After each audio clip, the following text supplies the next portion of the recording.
शहर की गर्मी से भरी दोपहर थी। पंखा तेज चल रहा था, लेकिन फिर भी गर्म हवा ही दे रहा था।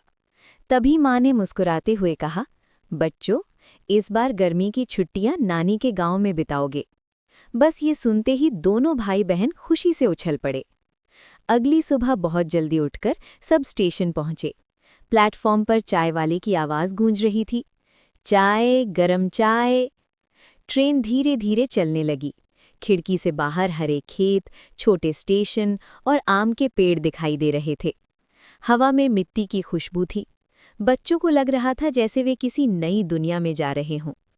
कई घंटों बाद जब वे छोटे से स्टेशन पर उतरे तो सामने नानी खड़ी थीं, सफ़ेद साड़ी में, चेहरे पर बड़ी सी मुस्कान।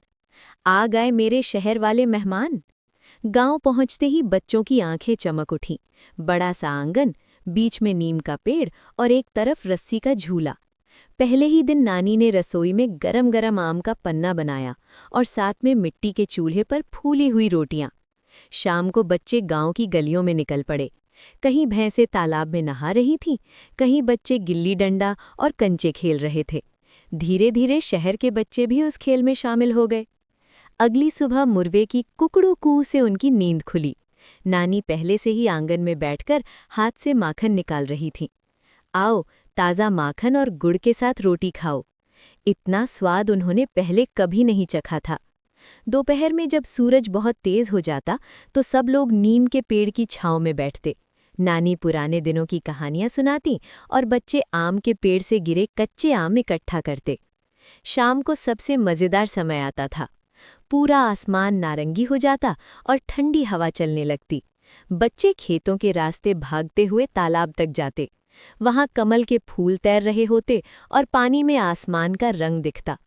रात को जब बिजली चली जाती तो सब छत पर सोने चले जाते। नानी आसमान की तरफ इशारा करके कहती, देखो, वो सप्तऋषि तारा है और वो चांद के पास चमकता हुआ तारा। तारों से भरे आसमान के नीचे दादी की कहानियां सुनते सुनते बच्चों को नींद आ जाती। दिन ऐसे ही हंसी खुशी में बीतते रहे। कभी कुएं से पानी निकालना, कभी आम के पेड़ पर चढ़ना, कभी नदी किनारे पत्थर उछालना। फिर एक दिन छुट्टियां खत्म होने का समय आ गया। जब वापस जाने लगे तो नानी ने उनके बैग में घर के आम, अचार और गुड़ रख दिए। ट्रेन चलने लगी। खिड़की से बाहर वही गांव, वही खेत धीरे धीरे दूर होते गए। लेकिन बच्चों के दिल में अब भी वही यादें थीं, नीम का झूला, आम का स्वाद और तारों भरी रातें। तभी छोटी बहन मुस्कुराकर बोली, भैया, अगली गर्मियों में फिर नानी के गांव चलेंगे ना? भाई ने खिड़की से बाहर देखते हुए कहा, हाँ, क्योंकि कुछ खुशियां सिर्फ गांव में ही मिलती हैं। और ट्रेन आगे बढ़ती रही, लेकिन उन छुट्टियों की खुशबू हमेशा उनके